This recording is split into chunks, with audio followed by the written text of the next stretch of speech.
Así inicia Es Noticia, noticia en profundidad. Qué placer acompañarles. Soy Tatiana Pérez, les saludo desde nuestra sede central en Caracas, en Venezuela. A partir de este momento, en la próxima hora, tenemos 3 temas que son noticia. Aquí están primero desplegados en titulares. En noticia, China y Venezuela. Una visita histórica para un momento histórico. Este viernes comenzó la agenda oficial del presidente Nicolás Maduro en el gigante asiático, con miras a fortalecer lazos de cooperación y la construcción de una nueva geopolítica global. Lo analizamos.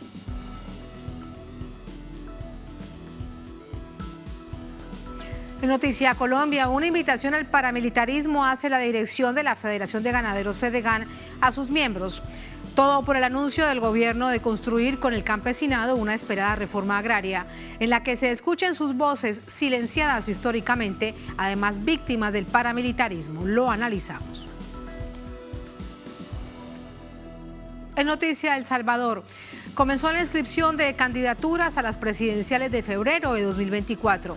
La fórmula del opositor FMLN fue la primera en anunciar su intención de volver a ser gobierno. La incógnita sigue siendo qué hará el presidente Bukele para buscar una reelección no permitida en la Constitución. Lo analizamos.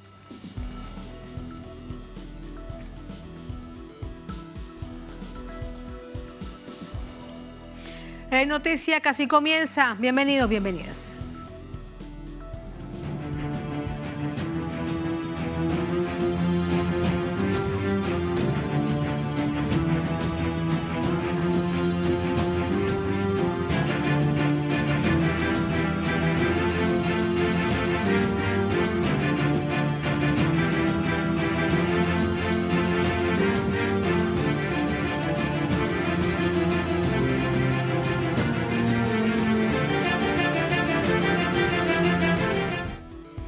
En noticia China y Venezuela, el presidente de esta nación suramericana, Nicolás Maduro, llegó al gigante asiático como parte de una visita oficial para reforzar relaciones bilaterales.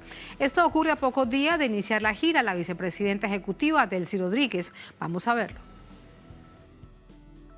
Este viernes, la ciudad de Shenzhen, conocida como una de las más modernas de China por sus avances tecnológicos, le dio la bienvenida al presidente Nicolás Maduro como parte de una visita oficial para reforzar los lazos de cooperación en materia económica, científica y tecnológica.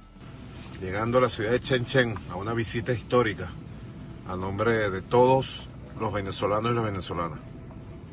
Paso a paso, construyendo la nueva geopolítica mundial, construyendo lazos de cooperación entrañables, profundos, con la República Popular China.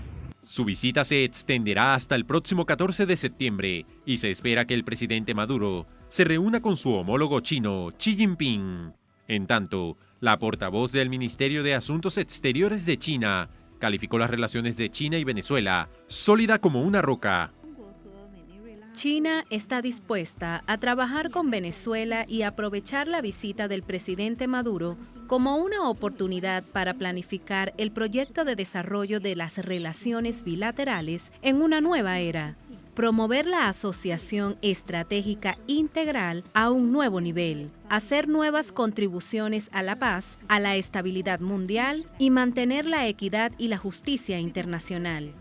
Esto ocurre a pocos días de la llegada al país asiático de la vicepresidenta ejecutiva Delcy Rodríguez, acompañada por el diputado Nicolás Maduro Guerra y el ministro de Petróleo, Pedro Telechea. A través de sus redes sociales, reiteró que ambas delegaciones trabajan en función de la cooperación estratégica y para garantizar el respeto por los principios de la Carta de la ONU, que deben velar por la paz global. Durante su estadía en China, Rodríguez también se reunió con la directora del nuevo Banco de Desarrollo de los BRICS, Dilma Rousseff. Uno de los temas abordados fue la desdolarización y el impacto de la entidad bancaria en el sistema económico mundial actual. China y Venezuela mantienen relaciones diplomáticas desde hace 49 años y con la llegada de la Revolución Bolivariana se han fortalecido hasta alcanzar altos niveles de confianza mutua. Así entramos con el análisis. Para ello nos acompaña Simón Colmenares, analista político venezolano, nos acompaña desde Misiones en Argentina. Simón, bienvenido, muy buenas noches, ¿cómo estás? Saludos, Tatiana. Saludos a todos los que nos escuchan y nos ven toda Hispanoamérica a través de Telesur. Muchísimas gracias. ¿Qué significa esta visita del presidente Nicolás Maduro? Casi una semana en el gigante asiático. ¿En qué momento están las relaciones China-Venezuela y hacia dónde avanzan? Fíjate, ahí hay cosas muy interesantes, tú lo decías, ¿verdad? Una visita desde hoy, o desde el 8 al 14. Y por otro lado, si lo extraemos con pinza, son muchos días, o es bastante, eso es bueno, ¿no? Otra cuestión, no es que el presidente Maduro se traslada hasta China porque él desea ir por negocio, lo que sea, no, el presidente Xi Jinping lo invita a China. Y si también tomas en cuenta que en un despliegue tecnológico de luces lo reciben 1.500 drones, también son bastantes cosas. Entonces, más que geopolítico, es algo geoestratégico, la nueva multipolaridad. Y contrasta con la reunión que está por allí en India, ¿verdad?, del G20, donde, por supuesto, Xi Jinping no va a asistir. Para las relaciones de la construcción de la nueva multipolaridad de las relaciones, como bien decían allí, en equidad y en justicia social. Eso dice mucho, ¿no?, lo que es la palabra equidad, igualdad de condiciones, igualdad de oportunidades, ¿no?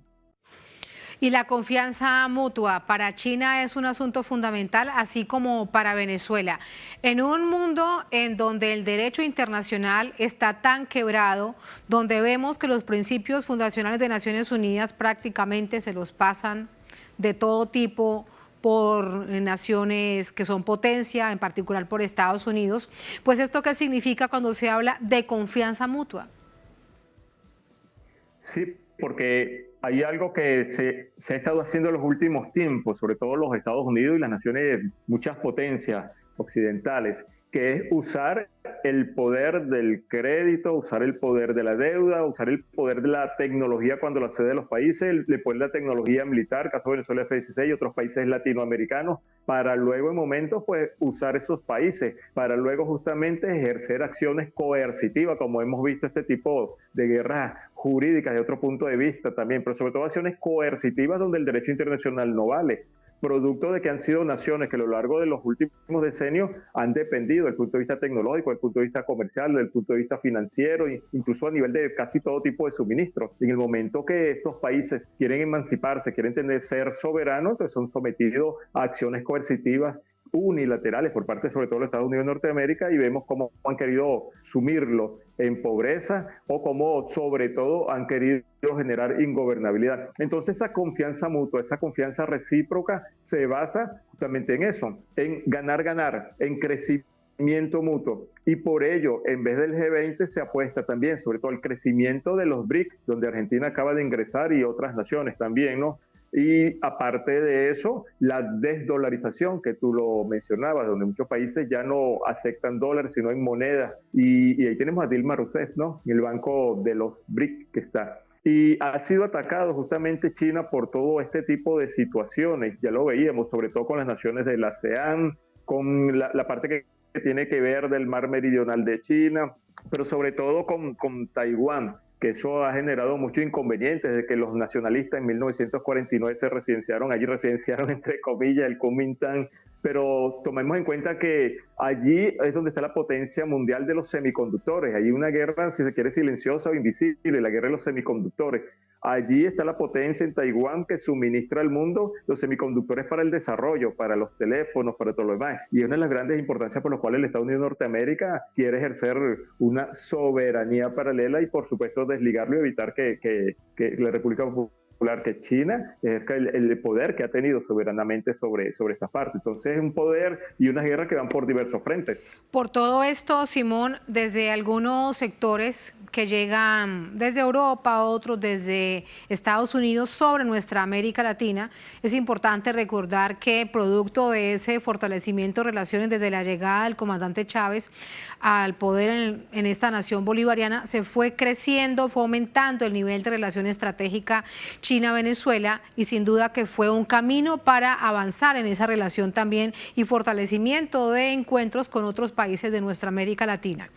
Esto lo pongo en el contexto de aquellos que dicen que hay que tener mucho cuidado con China porque trae negras intenciones, oscuras intenciones, dicen. Pero la verdad es que uno no las encuentra, pero igual te lo pregunto. Sí, ha sido de ese modo, ¿no? Bueno, es un modo de ejercer el miedo.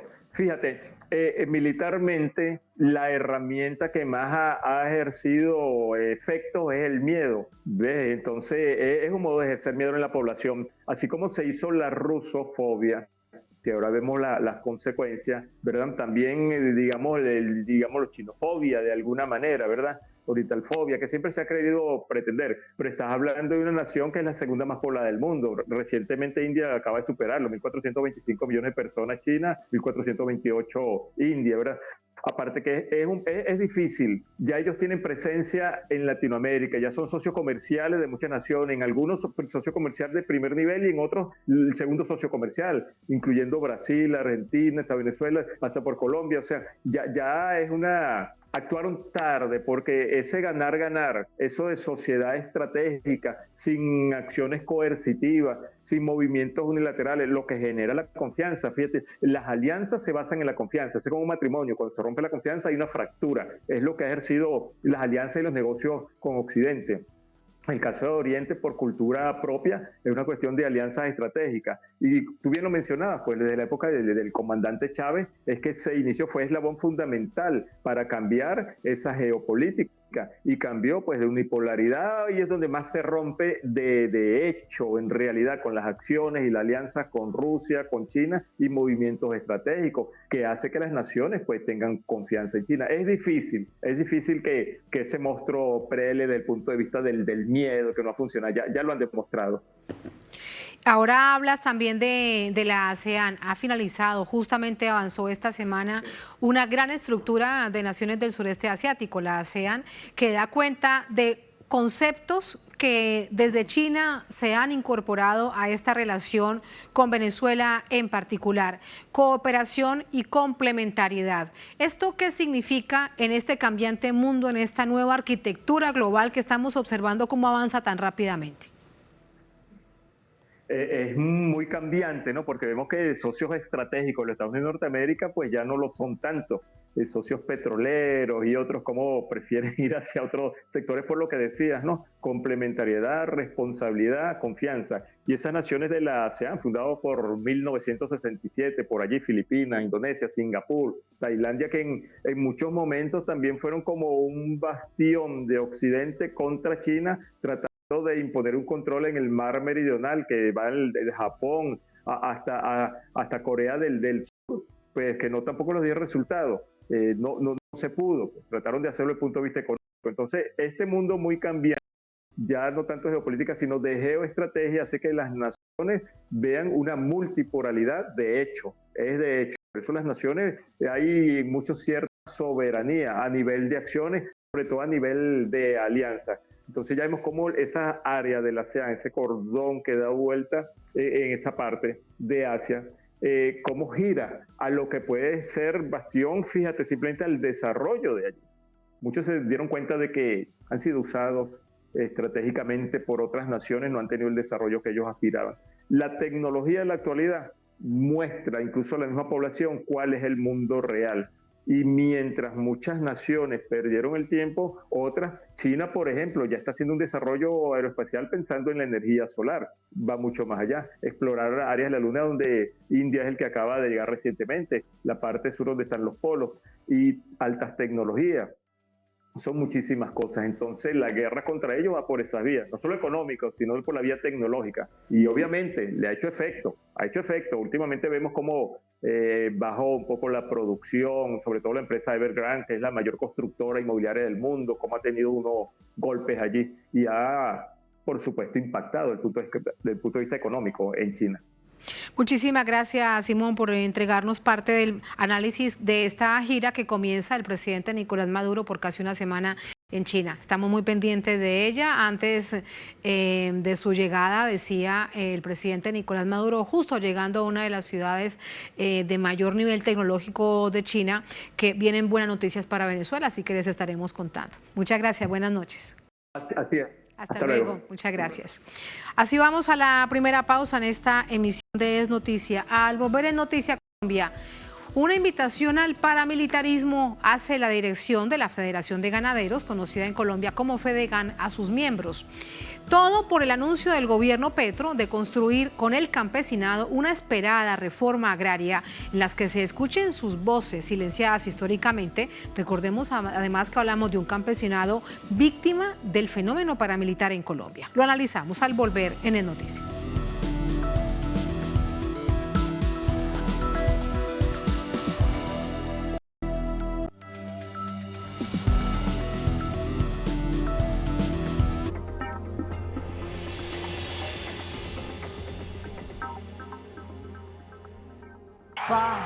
Ay, dale, escúchame.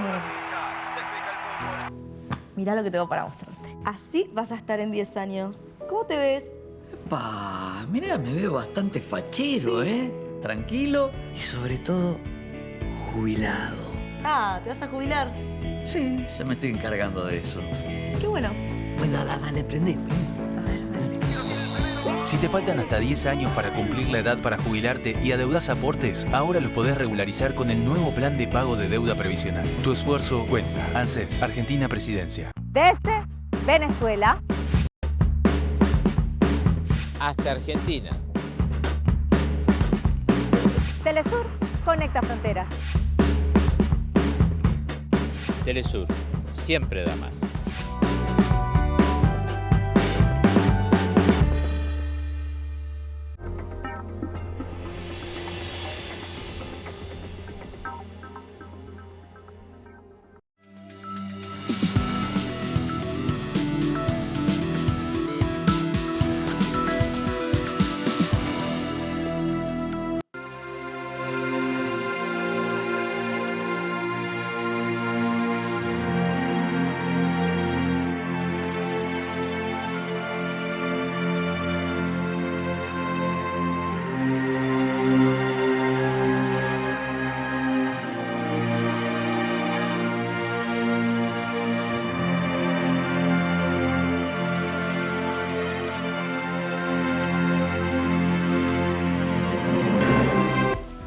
En Noticia Colombia, hay preocupación en el gobierno, sectores campesinos y sociales por este llamado del presidente de la Federación de Ganaderos Fedegan a sus miembros a crear grupos de autodefensa contra campesinos, es decir, grupos paramilitares en Colombia. Otra vez, vamos a verlo. El presidente de Fedegan, José Félix Lafaurier, reconoció haber sugerido a los afiliados estar prevenidos y no olvidar que las brigadas solidarias ganaderas serán el apoyo ante cualquier amenaza a la propiedad privada. Es la reacción a la reforma agraria que impulsa el gobierno. Según Lafaurier, específicamente a 2 proyectos de ley, uno que promueve la movilización campesina en defensa de la reforma y otro que elimina las garantías judiciales a la extinción de dominio por presunto incumplimiento de la función social o ecológica de la tierra.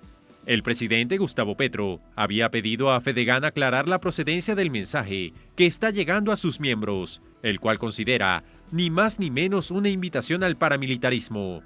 Para Lafaurier, los proyectos del gobierno van en contravía del acuerdo firmado hace meses, que contempla la compra directa de tierras a los grandes tenedores por parte del Estado. La Agencia Nacional de Tierras, en vez de promover movilizaciones que no conducen a nada, se ponga en la tarea con todos, y para eso está Fedegan, para ayudar a que adquiera la tierra, que es lo que dice el presidente también en su trino, y se la reparta a los campesinos que la están demandando con proyectos productivos. Petro defendió la reforma agraria al asegurar que esta implica un campesinado que hable, se exprese y solicite sus derechos, tal como lo hacen los poseedores de tierras. El presidente señaló que el camino propuesto por él es pacífico, pero debe respetarse.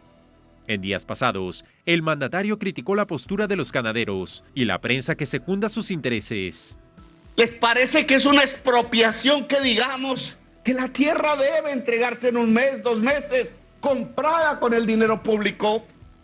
¿Les parece que eso se llama expropiación express? Pero no les parecía un problema el que las víctimas murieran antes de tener el título y que las sentencias judiciales duraran 10 años en las gavetas de los funcionarios públicos porque simplemente cómplices del desalojo violento no querían la restitución de las víctimas. Las llamadas brigadas solidarias ganaderas, a las que hace alusión el presidente de Fedegan, como un mecanismo de buena vecindad entre ganaderos, generan preocupación al gobierno.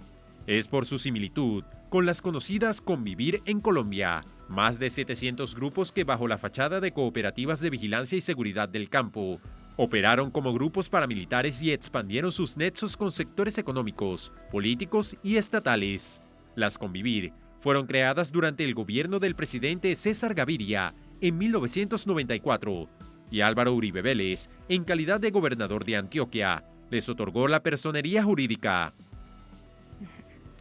Y a todo esto, un punto importante, vamos a consultar de ello con nuestro corresponsal en Bogotá, Hernán Tovar. Bueno, todo realmente es importante con respecto a esto, la alarma es evidente, teniendo en cuenta que el fenómeno paramilitar ha generado todo un baño de sangre por más de 30 años, 3 décadas en Colombia. Hernán, buenas noches, pero la primera consulta que te hago es qué se ha dicho, porque el presidente de Fedegan, el señor Laforí, que veíamos en el informe que nos precedía, es parte de la mesa de diálogo de toda esta delegación que ha convocado el gobierno con el Ejército de Liberación Nacional. Adelante.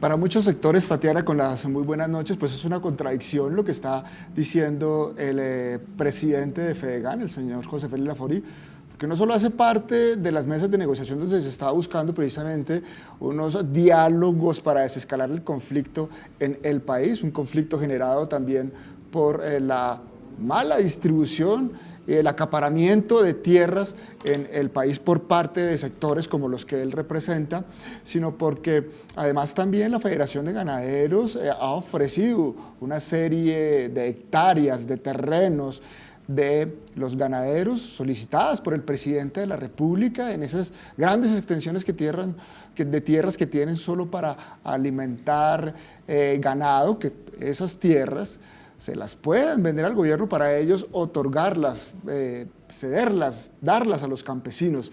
Así que es una contrariedad total. Aseguran que aquí lo que está expresando el presidente de la Federación Nacional de Ganaderos es una retaliación, por así decirlo, con los campesinos que han venido luchando por sus derechos y que en este gobierno pues han tenido alguna recepción. Esto surge, Tatiana, a partir de un decreto que se está estudiando, un borrador de decreto por parte del Ministerio de Agricultura y del Gobierno Nacional, que solicita que se reorganice y se movilice el movimiento campesino en torno a la reforma agraria, para que haya una articulación, una movilización del campesinado en torno a la articulación de las entidades del Estado, precisamente para que los caminos que tienen que ver con la restitución de tierras, con la compra de tierras, con la asignación, con la formalización de las mismas, con la designación de dineros para los proyectos de los campesinos, se haga viable, no siga teniendo fugas, y así poder entre todos, entre el Estado, que ha estado ausente durante mucho tiempo, y el campesinado, generar vínculos. A esa movilización se refiere el proyecto.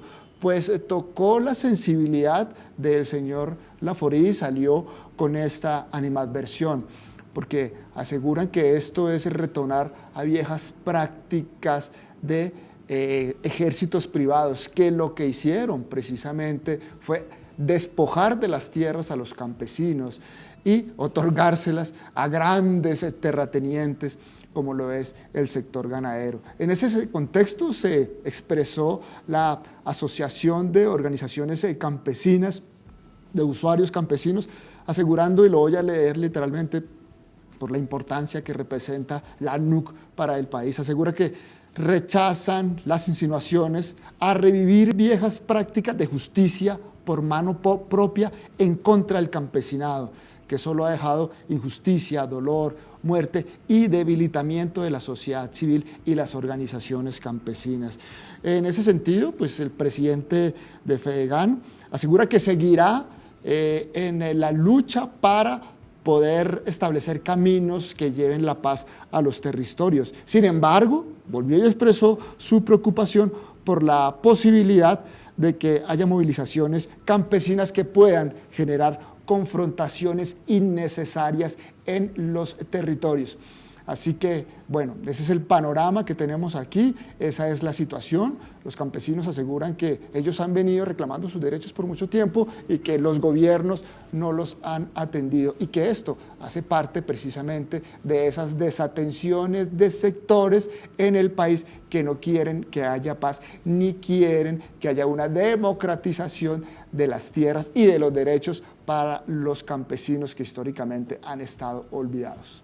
Hernán, pero es que ya hay un extremo realmente límite del papel en el marco de todo esto que juegan los medios de comunicación corporativos en Colombia. Decir, por ejemplo, un medio de comunicación, un periodista de esos medios de comunicación, a la ministra de Agricultura, que quién va a proteger a los señores ganaderos, a los terratenientes de los terroristas campesinos. Es algo que ya realmente se sale de todo tipo de contexto de la política nacional, donde ni siquiera existe aún en el papel cómo va a quedar la reforma agraria. Es un proceso en construcción.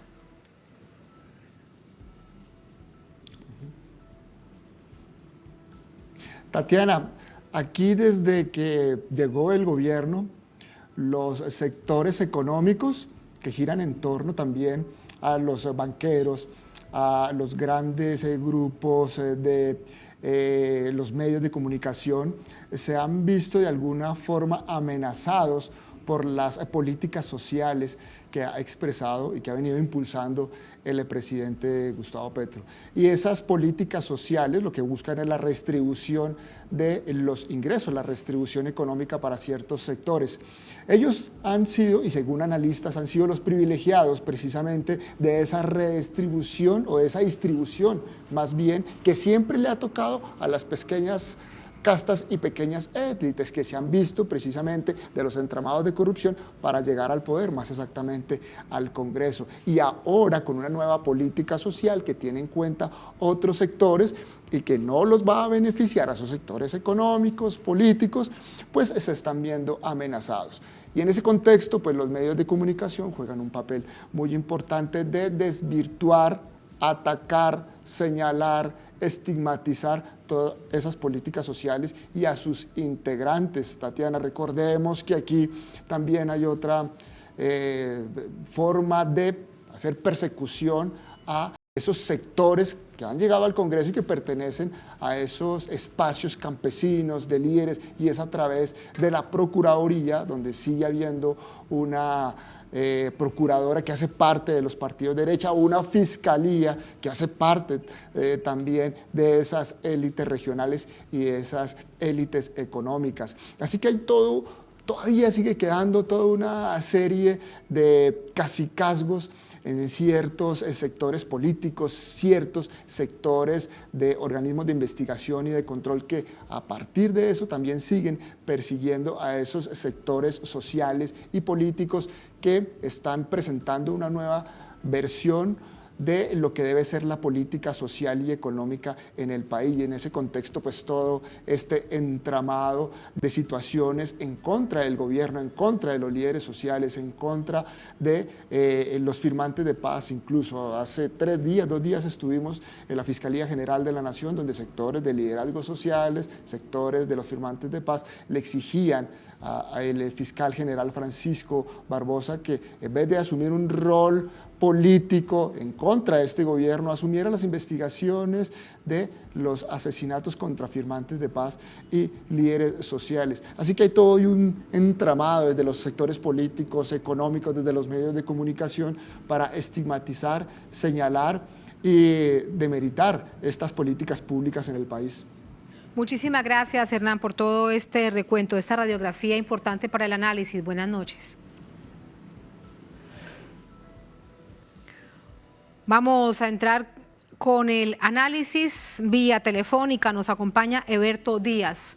Es dirigente campesino, integrante de la Asociación Colombiana de Trabajadores Pequeños y Medianos Productores del Sector Agropecuario, miembro de la Fuerza Nacional Campesina. Nos acompaña desde Bucaramanga, reiteramos, vía telefónica. Eberto, buenas noches, bienvenido, ¿cómo está? Muy buenas noches a todos los televidentes de tan importante medio de comunicación como es Telesur. Lastimosamente, pues he tenido algunos inconvenientes con mi portátil y no he podido conectarme, pero conectarme de manera virtual, pero telefónicamente lo estoy haciendo, ¿no? Muchísimas gracias. Lo importante es que lo importante es que nos podamos comunicar. Eberto, ¿cuál es la postura de ustedes, además, como líderes campesinos que conocen históricamente todo lo que ha sufrido el sector campesino y no importa en qué parte de Colombia, a este comunicado de Fedegan? Bueno, lo primero que hay que decir es que nosotros venimos de realizar una gran convención nacional campesina con más de 2.500 delegados de todos los rincones del país el pasado diciembre, o sea, en el mes de diciembre que pasó. Y eso allí, digamos, hicimos un pronunciamiento unitario en el sentido de respaldar toda la política dirigida a la reforma agraria, a la redistribución de la tierra y a la democratización de la vida social, política, económica, cultural en el campo, que como ustedes saben hay un gran atraso entre el campo y la ciudad. Una superconcentración de la tierra que sobrepasa el 64%, una situación de mucho abandono en el tema de agua potable, energía, vías terciarias, y que bueno, que este gobierno se ha comprometido en ir cerrando esas grandes brechas existentes. Ahora, con relación a la pregunta en concreto que me hace sobre el pronunciamiento de Fedegan, bueno, esto no es novedoso, ¿no? Fedegan siempre ha tenido una historia lamentable en el país. Por ejemplo, ellos en el acuerdo con la FARC nunca estuvieron participando, nunca participaron y siempre fueron, digamos, una piedra en el zapato. Ahora, pues, el líder de Fedegan, Laforí, ha participado en los diálogos con el ELN y ha mantenido una postura, digamos, desde el punto de vista positiva en que está en la mesa de negociación, pero por el otro lado con una profunda ambigüedad en el sentido de querer empujar también fuerzas de la extrema derecha que están a la espera efectivamente de una orden para reorganizarse y tomar represalia con aquellos sectores empobrecidos del campo que no tienen otra salida sino que exigir del Estado una pronta solución a temas tan graves como el acceso a la tierra, que, repito, su alta concentración genera pobreza, genera miseria, genera violencia.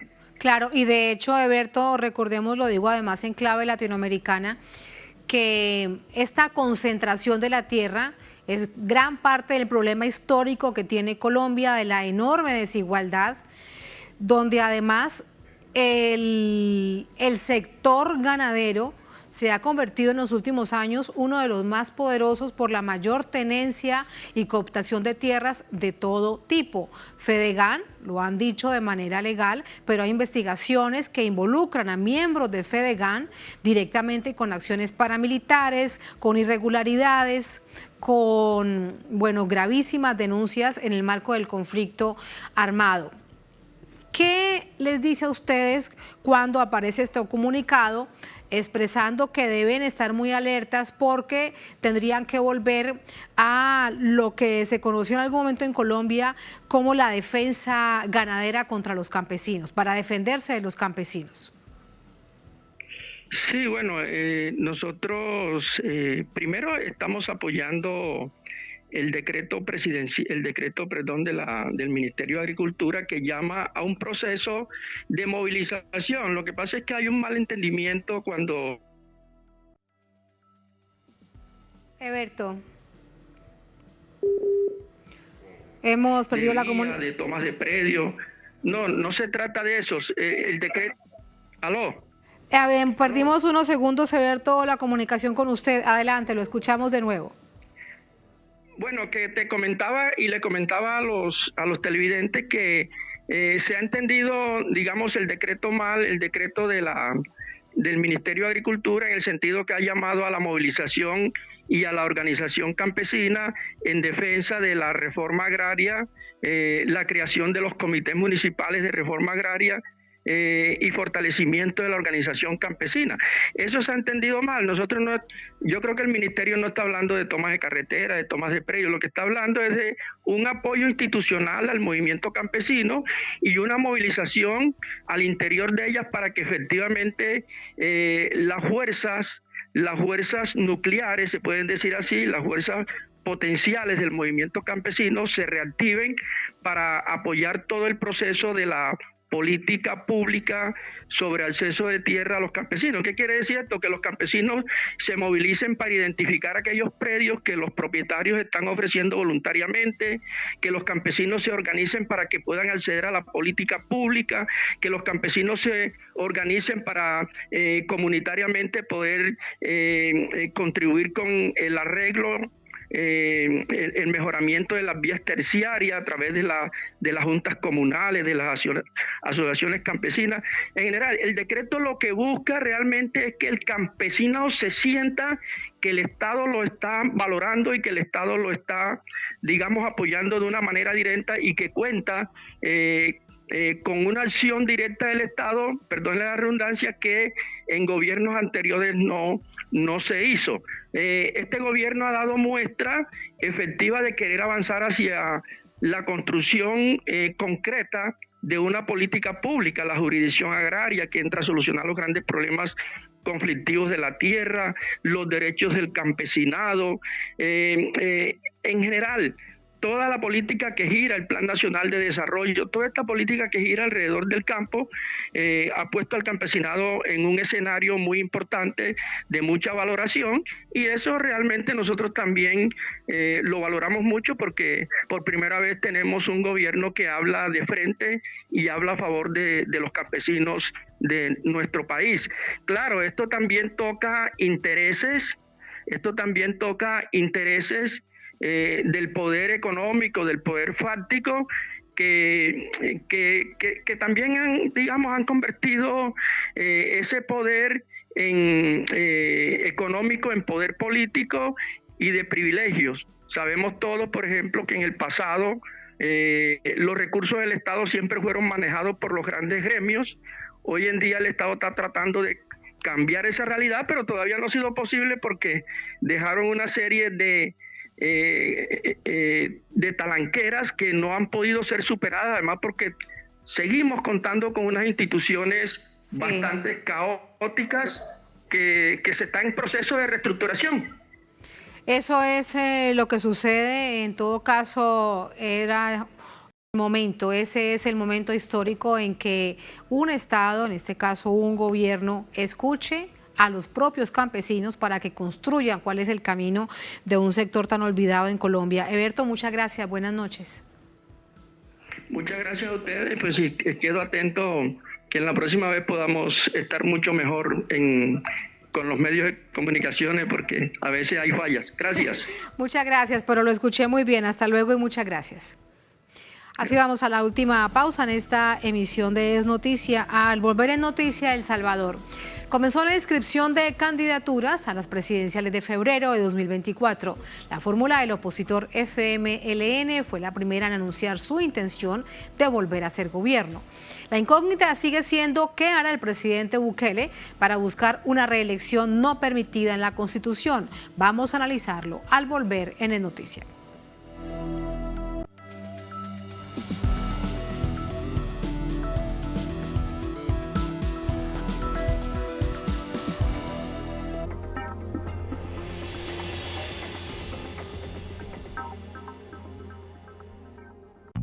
Desde República Dominicana hasta Venezuela. Telesur conecta fronteras. Telesur siempre da más.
En Noticia El Salvador, a partir de este jueves, es decir, desde la víspera, el Tribunal Supremo Electoral, la máxima autoridad electoral del país, comenzó a recibir las postulaciones de candidaturas de fórmulas presidenciales para las elecciones de 2024. Vamos a verlo. En la convocatoria oficial de elecciones que se llevó a cabo el día de ayer, 7 de septiembre, y tal como establece el Código Electoral, el Tribunal Supremo Electoral habilitó la ventanilla de la Secretaría General Electoral para la recepción de solicitudes de inscripciones a las candidaturas a presidente, vicepresidente, diputados a la Asamblea Legislativa y Parlamento Centroamericano, según dijo la presidenta del TSE, Dora Martínez de Barahona. El acto que realizamos hoy es en cumplimiento de lo establecido en el artículo 169 del Código Electoral y convocamos al cuerpo electoral a elecciones de presidente o presidenta y vicepresidente o vicepresidenta de la República. La magistrada también añadió que se incluirá el sufragio internacional. Las elecciones de 2024 contarán con importantes novedades, entre las que se destacan el ejercicio del sufragio activo y pasivo en el extranjero, en las modalidades de voto remoto por Internet y voto electrónico presencial. Citando el calendario electoral, explicó que los candidatos tienen hasta el próximo 26 de octubre para inscribirse, mientras que los candidatos al Parlamento tienen hasta el 23 de noviembre. Hasta el día de ayer, el secretario del TSE, Eric Vides Portillo, había recibido solo una solicitud de inscripción a la candidatura por parte de la fórmula presidencial del Frente Farabundo Martí para la Liberación Nacional, integrada por Manuel El Chino Flores y Werner Marroquín. Frente al edificio del TSE, Flores hizo 2 llamados de alerta al organismo para garantizar elecciones transparentes y extendió su advertencia hacia fuera de las fronteras. Porque nosotros nos referimos a toda una comunidad internacional que tienen el derecho también de pedir cuentas claras porque El Salvador es parte de un contexto internacional. Los candidatos del partido de izquierda son los primeros en inscribirse ante el TSE, de 13 formaciones políticas que participarán en las elecciones generales de este 2024. Para nosotros es vital enfrentar unas elecciones transparentes. El que va a juzgar es el pueblo y la comunidad internacional si por algo quieren manosear este proceso electoral. Por otra parte, la agrupación oficialista Partido Nuevas Ideas sigue aspirando a presentar la candidatura del actual presidente Nayib Bukele a la reelección, pese a que la Constitución Nacional lo prohíbe y están buscando una fórmula que le permita evadir la vigente Carta Magna, lo que ha recibido un fuerte rechazo por la oposición. Luego del proceso de inscripción iniciado hoy, los magistrados del TSE deberán analizar las candidaturas, inscribirlas o rechazarlas, y tomar la mejor decisión para asegurar unas elecciones óptimas ante el llamado de más de 5,4 millones de ciudadanos a sufragar. Allí los hechos de un proceso que ya comienza con miras a las presidenciales del próximo año 2024, en febrero para ser exactos. De esto hablamos con Jonathan Cisco, es abogado constitucionalista, nos acompaña desde San Salvador. Jonathan, bienvenido, muy buenas noches, ¿cómo está? Muy buenas noches, muchas gracias, es un gusto estar acá con ustedes. Muchísimas gracias. La pregunta que planteábamos antes de la pausa y en titulares, la incógnita es ¿qué hacer para que primero el gobierno y el presidente, en particular Nayib Bukele, comprenda que es inconstitucional la reelección tal como lo está planteando de manera inmediata? ¿Y qué hacer además desde las altas esferas también institucionales para que esto se cumpla? ¿Cómo ve usted este escenario? Bueno, primero hay que decirlo muy claramente, el presidente está inhabilitado para presentarse como candidato. Así lo dice la Constitución y así lo explicó el Poder Constituyente en el informe único. ¿Qué dice el Poder Constituyente que se debe hacer?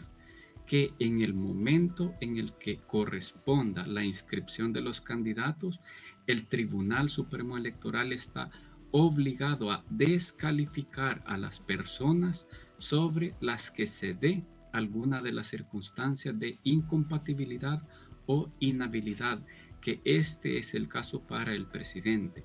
tal como establece el artículo 152, dice, no podrán ser candidatos a presidente de la República el que haya desempeñado la presidencia de la República por más de 6 meses consecutivos o no. Así lo establece la Constitución. ¿Qué se debe hacer? El procedimiento para la inscripción se realiza ante el Tribunal Supremo Electoral. Entonces, la ciudadanía, si acaso el Tribunal Supremo Electoral se presta a este juego político e inscribe la candidatura, debe la ciudadanía presentar un recurso de nulidad, según el artículo 269 del Código Electoral. Si el Tribunal Supremo Electoral insiste en mantener esa decisión ilegal, tiene que presentarse una demanda de inconstitucionalidad ante la Sala de lo Constitucional. ¿Cuál es el problema? Jonathan, Solo con esto termino. Sí, pero antes de avanzar para ir aclarando algunos puntos, ¿cuál es el nivel de confianza y de legitimidad del que goza el Tribunal Supremo Electoral sobre la población salvadoreña? Es una institución que no está respondiendo a las altas exigencias de control institucional que la misma coyuntura exige. Un tema es sumamente claro en la Constitución. Hay 7 artículos que prohíben la inscripción del presidente. No puede, la reelección está prohibida. Ahora bien, el Tribunal Supremo Electoral ya se expresó públicamente y dijo que iba a, prácticamente entre líneas, que va a inscribir al presidente. Aquí ya ellos adelantaron criterio. Ellos tienen la obligación ética de excusarse para conocer esto y que sus suplentes vean este tema, porque ya está viciado el procedimiento. No puede un juez estar diciendo de antemano, voy a conceder lo que la persona está solicitando. Ahí pierde toda imparcialidad, pierde toda objetividad. Parece que el Tribunal Supremo Electoral se presta a intereses políticos de implantar un régimen autoritario en El Salvador.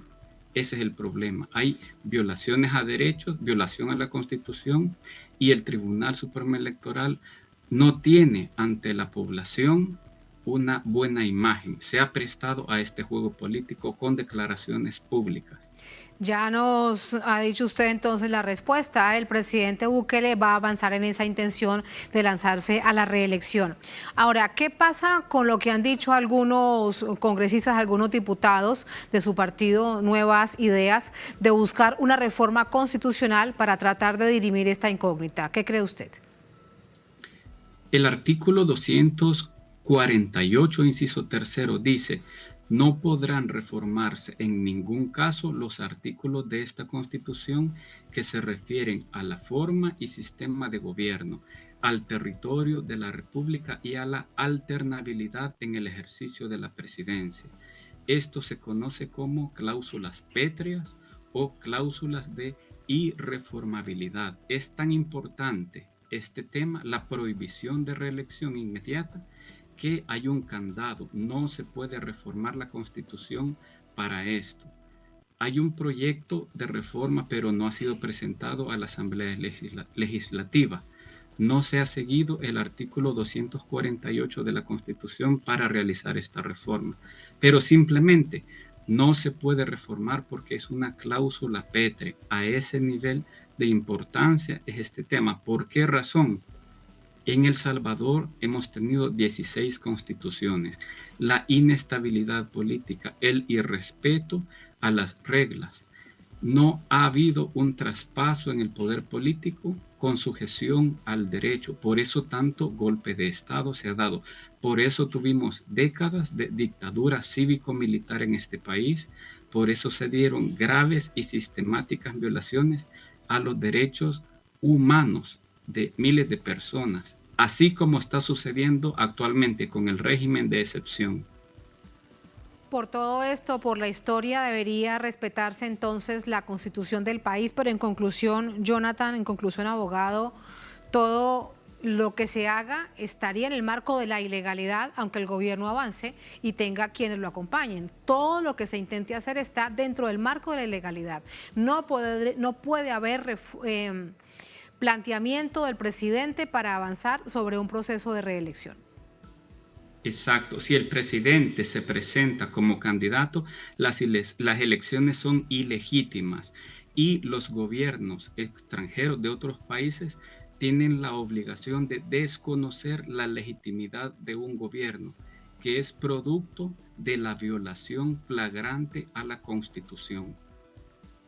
Gracias, Jonathan, por este análisis y por esa conclusión. Muy buenas noches. Nos ha quedado bastante claro el panorama. Muchas gracias. Buenas noches. Muy buenas noches.